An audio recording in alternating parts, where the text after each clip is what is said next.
our very own Jacob Serfling. He is our Director of Building Decarbonization Policy and Projects. He's been here over, I think it's about 3 years. Yeah, 3 years, right? And he came in fall 2021, and after 8 years of working as a commercial building energy efficiency program implementer, he holds a Bachelor of Science in Medical Engineering from Iowa State University and is a licensed professional engineer in the state of Iowa. Jacob serves as the vice chair of the U.S. Green Building Council, Iowa Market Leadership Advisory Board, and has previously been a member of the City of Des Moines Energy Benchmarking Task Force and the Iowa Association for Energy Efficiency Planning Committee. Go Jacob, go Jacob. So I'm going to bring Jacob, and many of you know Jacob. He's going to talk about the building blocks of decarbonization, equity, inclusion, and collaboration. So I'm just going to go ahead and pass it over to my partner in crime. He's still my partner in crime, even though I got the ED role. But and see, that shows how good of an executive director I am. Yes, you got to pat yourself on the back because I still see Jacob as my partner in crime. No hierarchy here. Yep. Even though I got to sign a paycheck, you know how that goes, people. But we love Jacob. So I'm gonna pass it over to Jacob and I'm going to listen because I always learn something new. Yes. Yeah. All right. Well, thanks for the introduction, Marnice.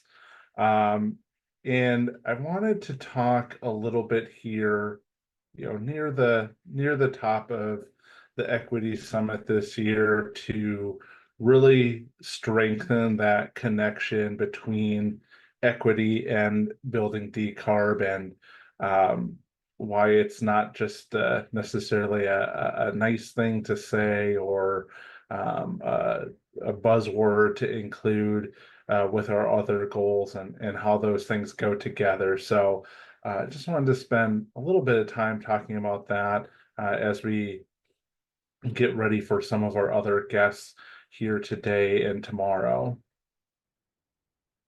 So first off, and if you've been around Midwest BDC for a while, you've probably seen this a number of times. Maybe you're sick of seeing it, but this idea of how do we define building decarbonization as a coalition, right? What's the technical piece of it that we're talking about, and talking about it in terms of these new 3 Rs: reduce, replace, and renewables, is a way to talk about this with folks who are maybe new to the topic of building decarbonization. So reduce or energy efficiency, limiting the amount of energy our homes and buildings need to be functional and comfortable in the first place. Replace or electrification, talking about what are the appliances or pieces of equipment in our homes and workplaces that right now are running by burning fossil fuels directly in the building. What are we replacing those with? And looking at stoves and water heaters and furnaces and replacing them with things that can run on electricity.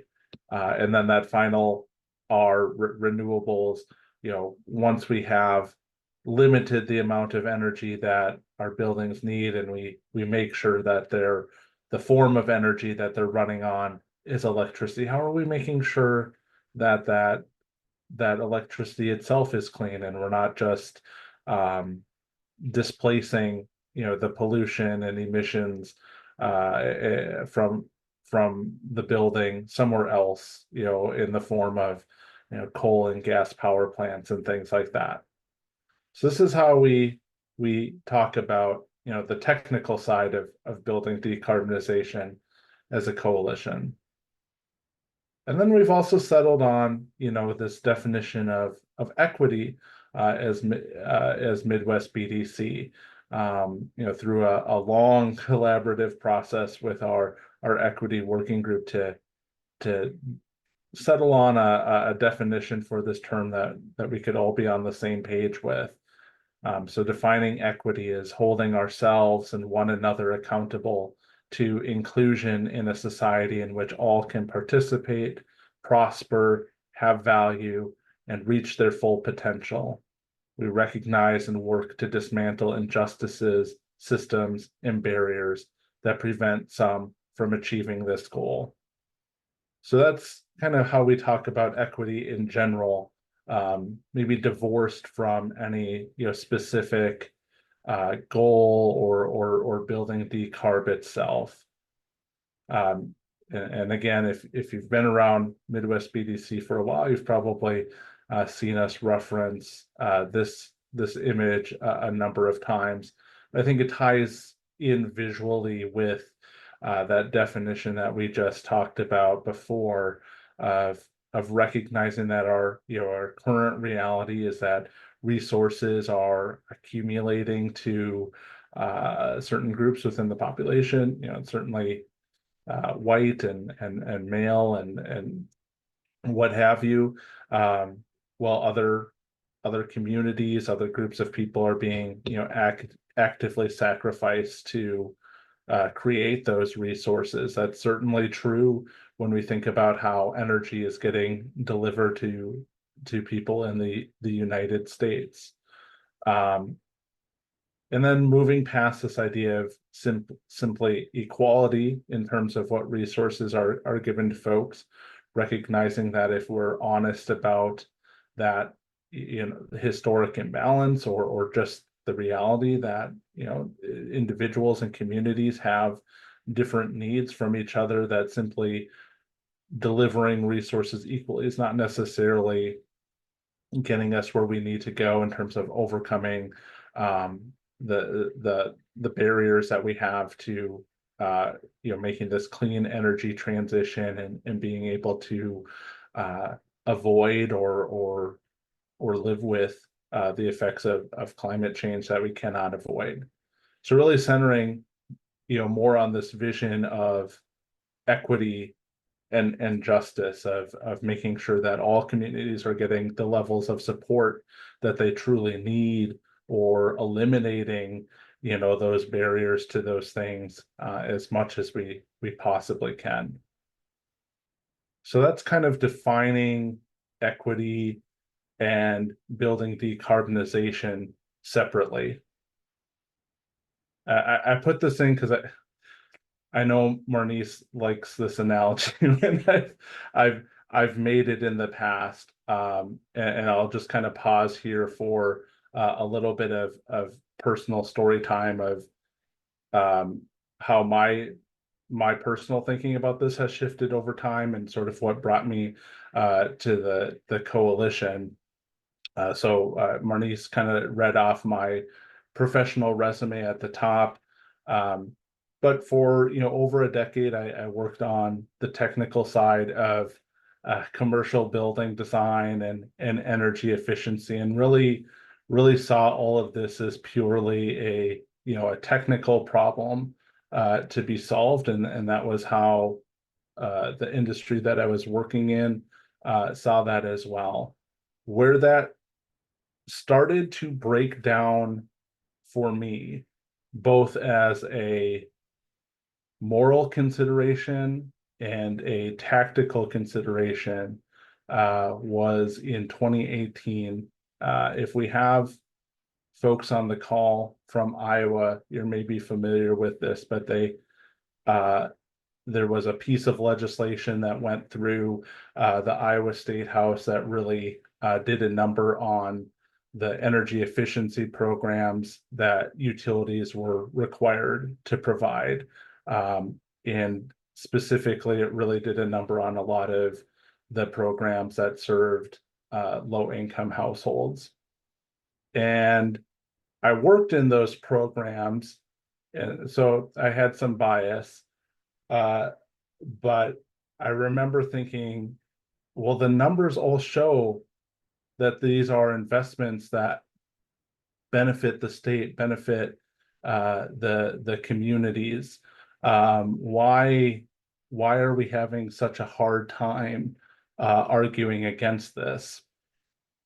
And what I saw getting traction with folks was this idea of that everybody was paying into these utility energy efficiency programs on their bills, but not everybody felt like they were benefiting from it, or understood how they were directly benefiting from it, right?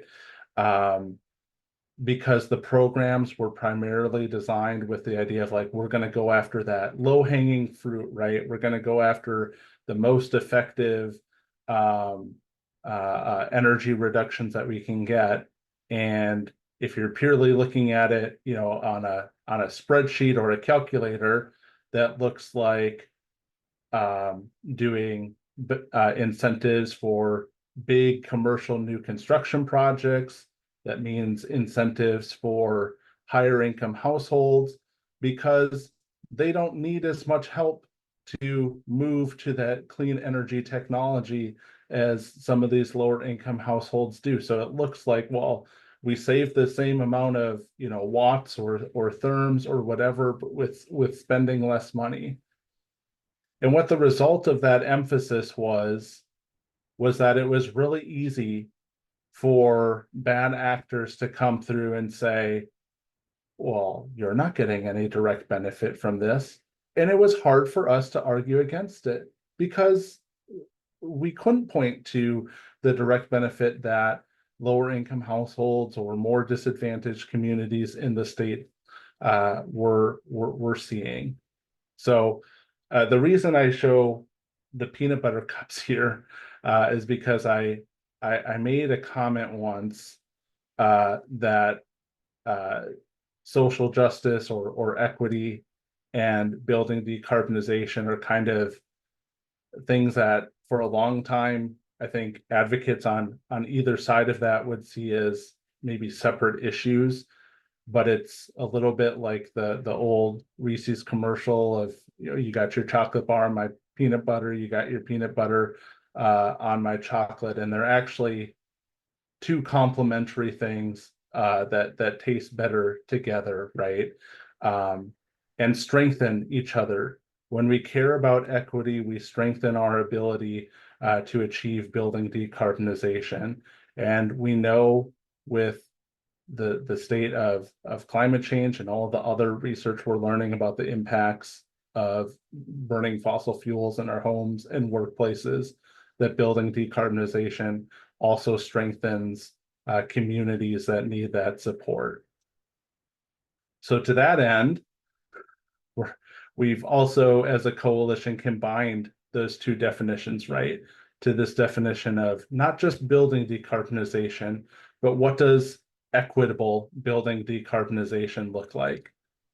And it's this idea of to remove the hazard of fossil fuel usage in buildings and facilitate access to carbon-free heating, water heating, and cooking, while prioritizing BIPOC or other intersectional identities and empowering poor, low, and moderate income households in underserved communities with clean technologies and infrastructure, including equitable outcomes in who produces and who benefits from decarbonization, and leadership of those enterprises and communities most impacted by the burdens of energy and environmental injustices.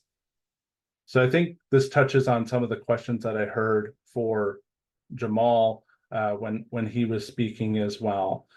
This idea that it's not enough to just try to slap some of this electrified building technology into communities, although certainly that is part of the goal, but also being thoughtful about, okay, this is a major transition for these communities, for the whole country, for the whole world.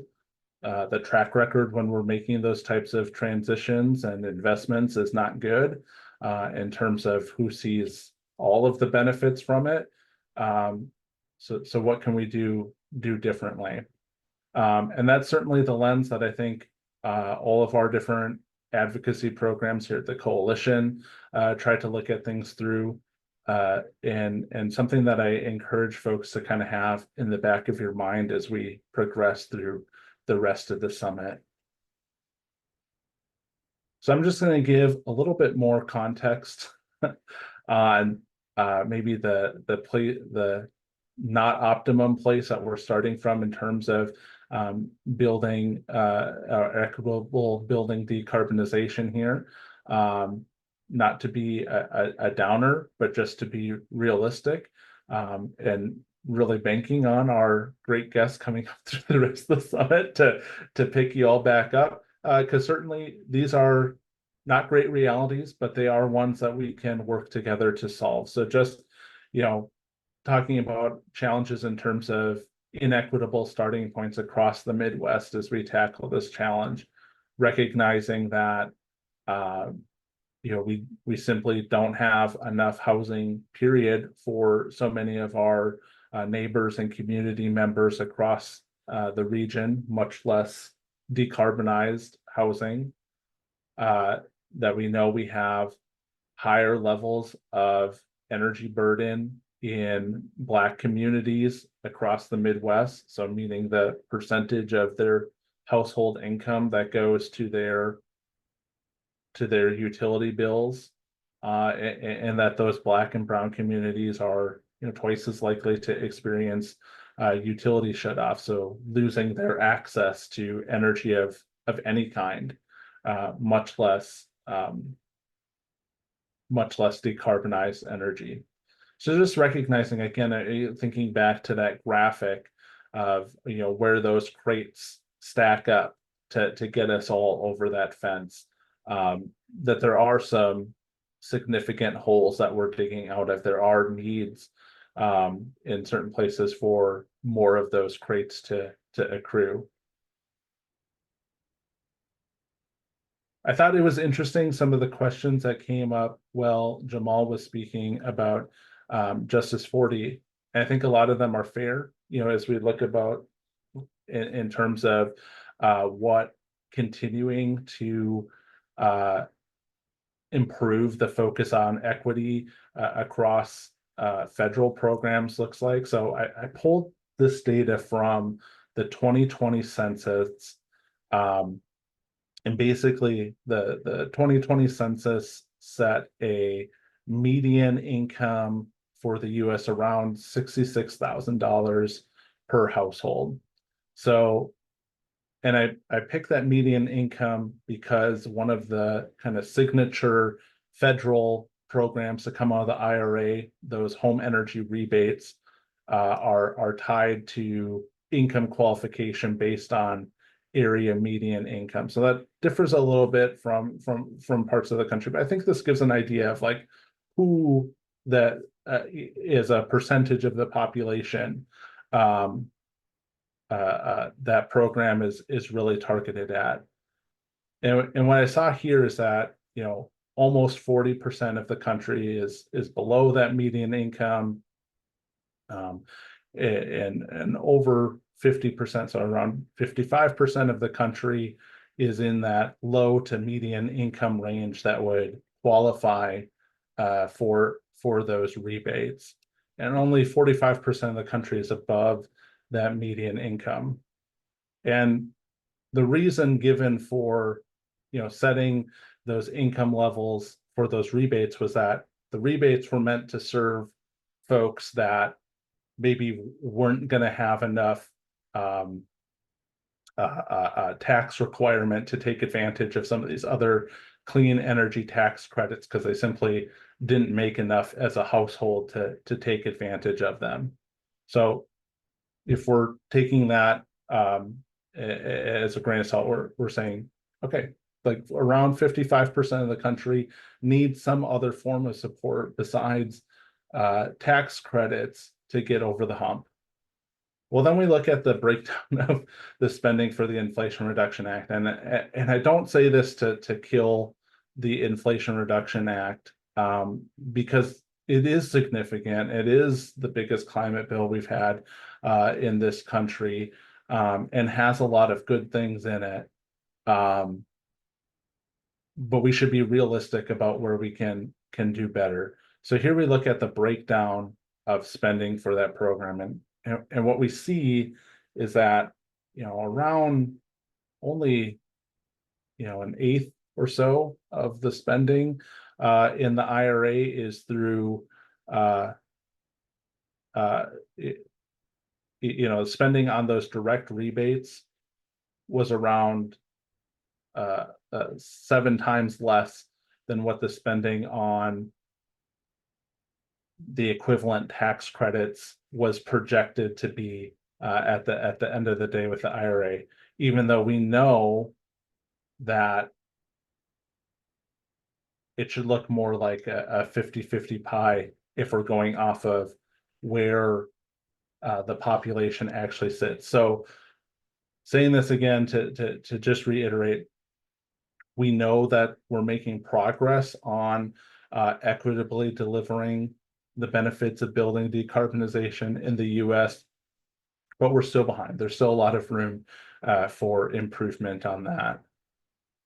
Similarly, if we look at other existing programs, there's an estimate that around 30% of folks who are eligible for federal weatherization assistance get deferred out of the program because they have other health and safety issues that have to get addressed with the home first, and there's not another federal or local program available to give them the resources they need to do that. So again, thinking about this idea of like, are we actually giving enough resources to dig out of some of these holes that exist to deliver that technology equally across the board to all communities? And there's a lot of indications that no, we're not.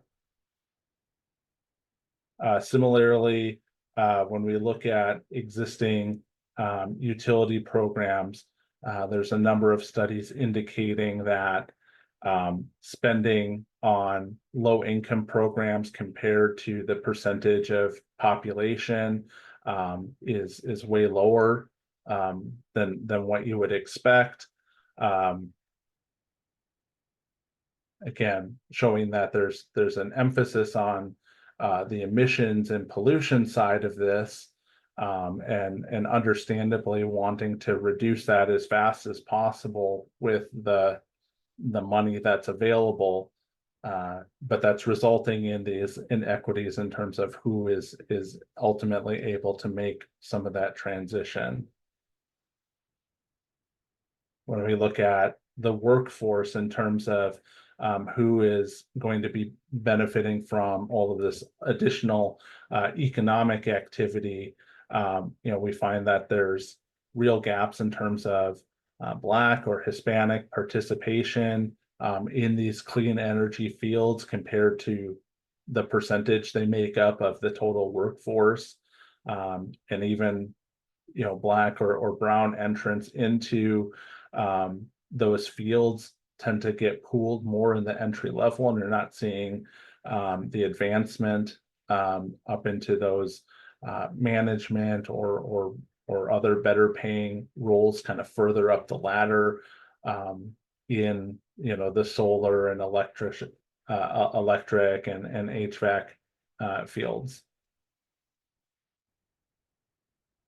And then finally, just kind of one more piece of food for thought as we go forward through the summit here, just keeping in mind that around 25% of Midwest households rent. They don't own their homes. Again, this makes accessing some of those programs, certainly tax credits, inaccessible to them. There's even, I think, real questions around how easy some of these other rebates are going to be for them to access if their landlords aren't really willing to pay ball on it. And we know that this is already showing up in the form of higher energy bills compared to homeowners' comparable household energy, and real concerns over if that gets improved, is that gonna result in rent hikes or evictions or things like that. So again, when we talk about, as we go forward through the summit, this idea of not just doing building decarbonization, but doing equitable building decarbonization, I think these are the questions to kind of keep in mind as we evaluate some of these things of how are we how are we addressing those holes? How are we moving those crates around so that everybody can get over the fence? Are we actually moving them all where they need to go? And so I'll stop there. I don't know if there were questions in the chat, but certainly happy to take a few before we take an afternoon break here.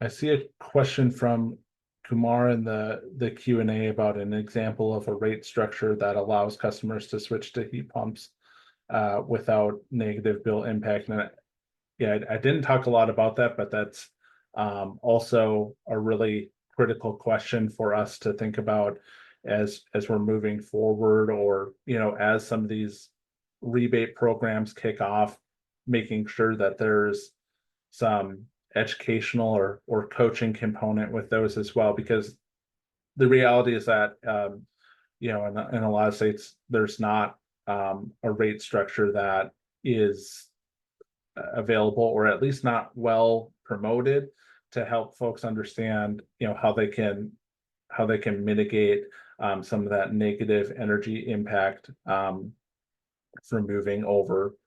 And I think that's also critical for thinking about these other aspects of building decarb, not just how do we get heat pumps into people's homes quickly, right?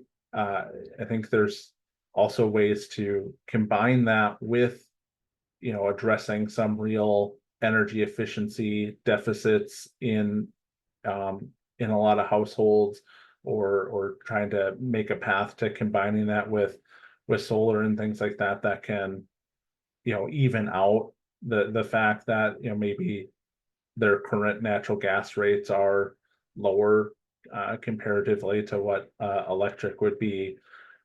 But again, I think that it's going to continue to require a lot of rethinking how we think about incentive programs to deliver this, right? Because the history is to not necessarily be doing a great job thinking holistically about people's homes, or their whole situation, right? That hasn't been what the goal of those programs has necessarily been, and we've seen that again result in inequity of who is able to take advantage of things.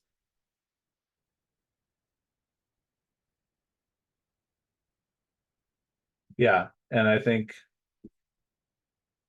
yeah, there's a lot of kind of maybe unintentionally bad incentive structures in place for utilities and landlords and things like that again, just don't play well in favor of equitable building transition. So I think we have to continue to be realistic that it's not just a matter of throwing money at folks to put a heat pump in their home, but also addressing some of these other structures as well,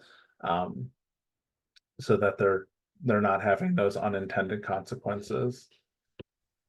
Hey, Kumar, if you'd like to come up and speak, I know you gave a lot of comments. We wanted to make sure that we gave you an opportunity to say anything. I did allow you to unmute. Yeah, thanks, Bernice. Thanks, Jacob. Appreciate the opportunity. I think you've answered my second question too, which is mostly about the utility bill, like the cost shifting, and I think you were speaking to the differential rate for that, and who pays for natural gas utilities typically versus who pays for their electric utilities as a tenant. And usually natural gas, particularly in places like Chicago, is covered by a property owner or a landlord. So if you then shift to electric based heat like a heat pump, then your tenant is starting to pay for a cost that they weren't already paying for. And so I think that goes back into this question of like, is there a rate structure solution, or is it a public policy solution that local or state government has to figure out. Yeah, I think it's a little bit of both. I mean, I think certainly there are rate structures that would make sense for all electric customers, and they just haven't had a lot of traction in the Midwest, because I think, like, if you look at the last set of Department of Energy data for the Midwest, like 80% of uh Midwest households have non-electric of some sort as their primary heat, right? So a lot of that is natural gas, um, and then some propane and things like that as well. So it's like a fifth of customers were electric customers, and I think that's kind of resulted in not a lot of thought being put into what actually makes sense as an electric rate for folks that are using that as their primary heating fuel. But obviously, if we think that's going to start to shift significantly over the course of the next few years, we need to be thinking about what that looks like, right? Does it make sense to be charging folks the same amount per kWh if they're on heating, or are we thinking about other things that maybe make their what they're paying for their utility bills more fair to reality? And I think there are examples of how to do that, but maybe not necessarily a lot of urgency from utilities to take that on, right? So that's part of why you have a coalition to push that and make it urgent for them.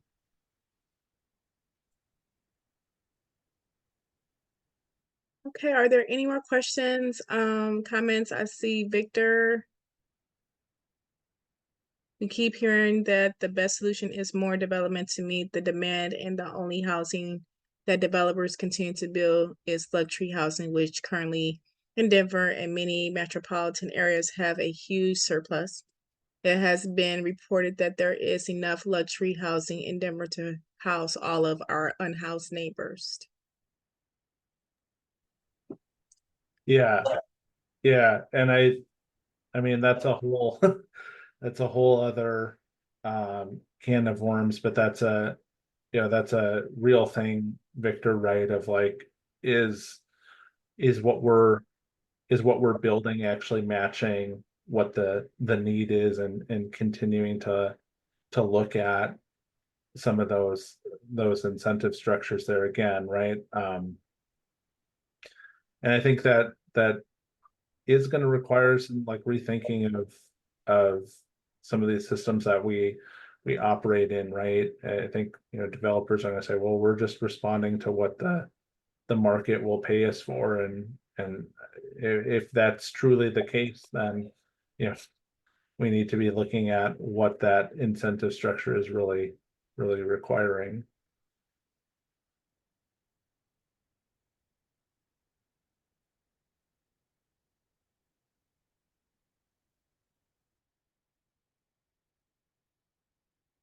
Okay.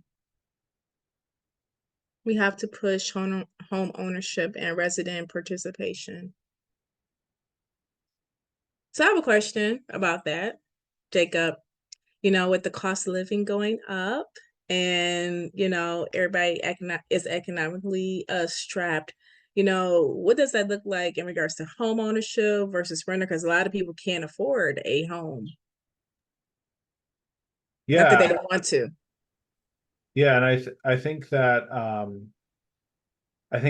is part of why, like, harping on how, or why we're trying to figure out how to deliver more of these benefits to folks in a rental situation. If we think that's going to continue to be the case, right? 'Cause like I said, I think um, a lot of programs to date that are related to building decarb or energy efficiency, they're aimed at homeowners because that is an easier nut to crack, right? Mhm. because it's the same person paying the utility bill as who would be making the investment and receiving the incentive. And so that all keeps things kind of neat and tidy for folks. And as folks are touching on in their comments here, you know, rental is tough, right? Maybe the tenant is paying both electric and gas. Maybe right now they're paying for one or the other, and the landlord's paying for the other. Maybe all of the energy is baked into their rent. Who knows? And it really varies, and that has an impact on which of these programs make sense. So I know with the new rebates through the IRA, all states at a minimum are going to have to deliver 10% of those rebate dollars to qualified multifamily housing units. And that's going to be real interesting to watch what that looks like, because I think just because there hasn't been enough resources to go around and anyway, and single family homes were way easier to figure out. Um, that's all people have been doing. So I think now we're advocates and program designers are, you know, finally being forced into a situation to deal with, like, no, seriously, how do we deliver these benefits to renters? um I don't think we know yet how that's going to play out, but I think it's undeniably a good thing that we're being forced to reckon with that question on some level in the next couple of years.